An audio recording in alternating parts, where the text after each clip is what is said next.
So I watched a new horror movie from Indonesia called Trinil.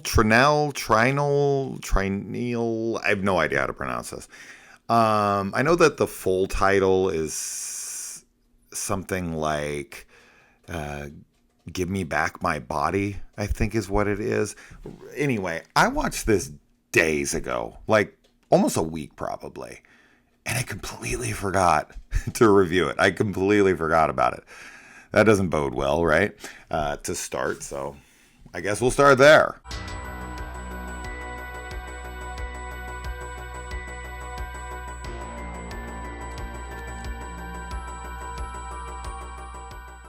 This deals with a couple, and the wife has inherited her father's plantation, and her husband is a nurse, and they are moving into this house, and she starts to have sleep paralysis.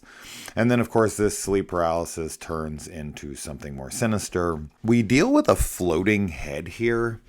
And at first, when I saw it, I was like, oh, this is the Krasue.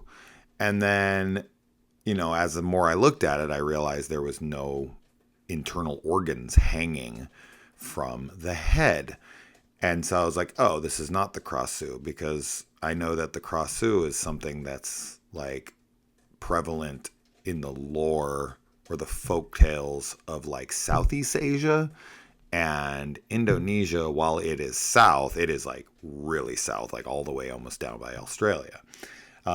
So there are similarities, of course. There's a floating head who's like pissed off that they lost their body and all of this. So it does seem similar. But, because it is lacking the organs hanging. And if you haven't seen the Krasue, definitely look it up. They've made quite a few films on it now. There's probably one that's more popular than the others, but look it up. And if you've never heard of it. When this movie started, it said it was based on a famous radio production from like the 1980s. This is set in the 70s and has that 70s feel. I mean, for Indonesia, but it still feels very 70s. So it's kind of interesting that the styles, translate all the way over across seas. They felt like they were in the 70s here. So, anyway, the film is just very silly. And I found so much of the reactions of things to be absurd. So, for instance, she's having sleep paralysis, and the first few times she's just kind of having typical sleep paralysis where her body is paralyzed and she's kind of moving around a little bit, but obviously is having a bad time. And I have suffered from sleep paralysis for many, many, many years. So I know how horrible it can be. But then there is a scene a little later on, and she is straight up flying, like levitating above the bed. We're not talking like an inch where it's like, well, maybe I saw a trick of the light. No. She's up by the ceiling, right? There's no two ways about it. This is supernatural. This is insane. And then, the guy comes in, says the, Allah stuff. It's always so simple. It's always like, in the name of God, or, obviously in this case, Allah.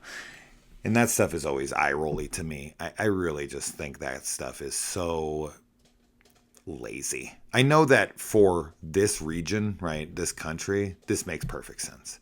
It's just I don't like religious horror all that much. There's definitely religious horror movies that I like, but the whole, I don't know, just like the holy water and the name of God as like weapons, it's just so simple. It's just so overdone. It just doesn't seem creative anymore. Anytime I see that they beat the demon or that they kind of like, back up the demon or stop the demon for at least even a minute with just like the power of Christ compels you kind of stuff. It just, to me, it's overdone. I'm sick of it.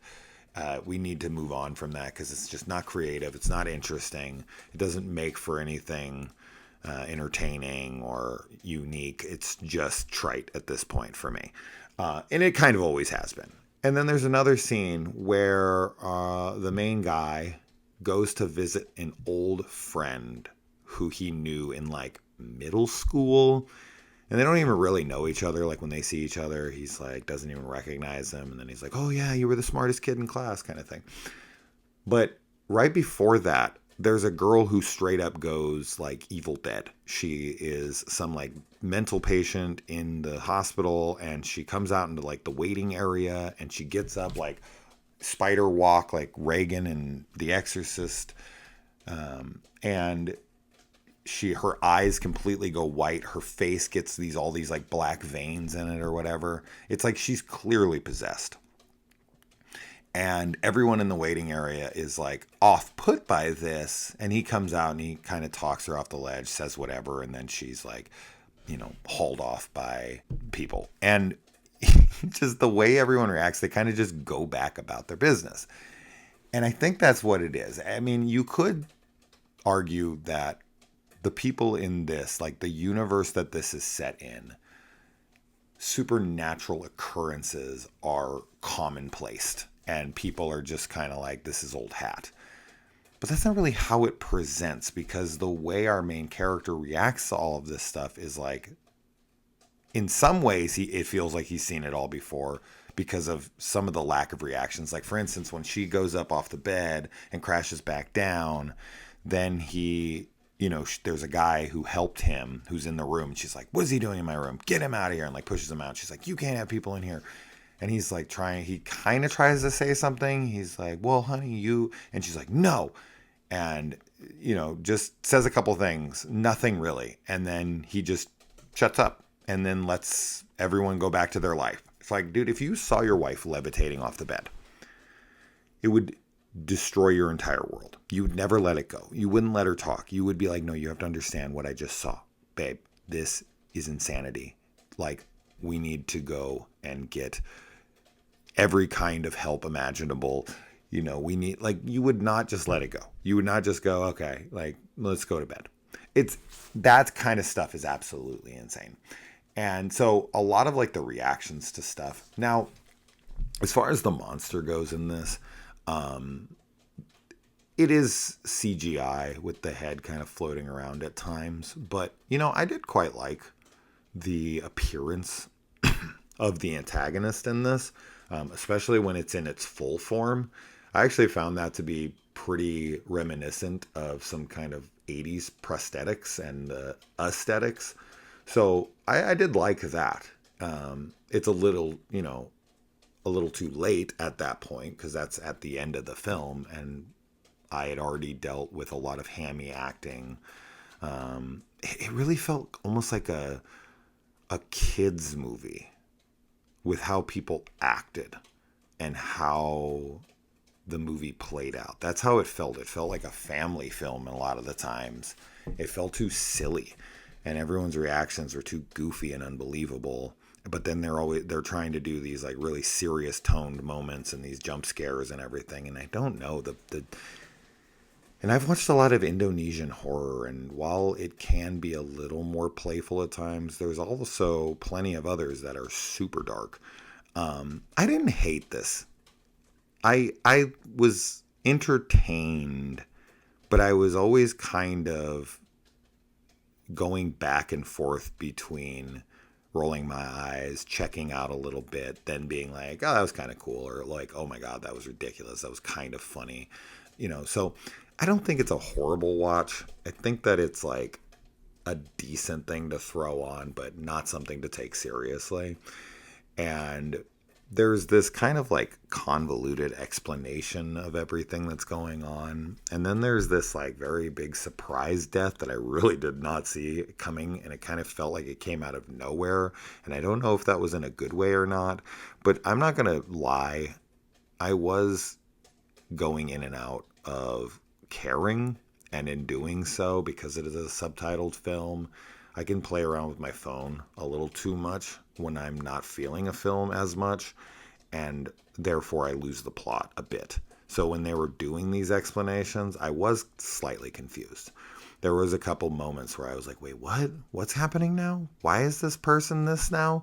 Wait, what? I think I got it all. Like, after I sat and thought about it, I was like, I think I get it all. But some of the characters' actions, like the couple later on in the film, I didn't understand that. It didn't feel true to what we'd already seen.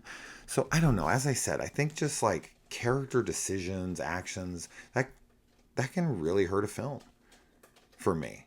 I mean, it always hurts films for me unless it's the kind of film where the rules are kind of set that you can't ever take people's actions seriously, right? Like when I watch giallo films of the 70s, I don't ever take what they're doing like seriously. You just can't. You cannot. If you're going to enjoy those movies, you have to understand the style and that the writing and whatnot is just as convoluted as humanly possible. People's reactions are absurd, but that's like half the fun. And I don't know, this film does it a little too much, but it's a good looking movie. Like it has a higher production value, but it feels silly and not in a good way. So that's it. This is going back on memory, having had it be like a week since I watched it, but there you go. If you're like super into Indonesian horror and you don't mind a goofier tone and some silly actions from characters, and you want to see some decent, fun creature effects, some are really silly and CG and don't look great, but can kind of be haunting. And then there's like some really cool look to the monster in the end. I was like, that's really cool. I don't know. Do with that what you will. Let me know if you watch it. It's on Netflix. I don't know if I said that before. And of course, it's subtitled. So if that's not your thing, then skip it. All right, guys. Bye.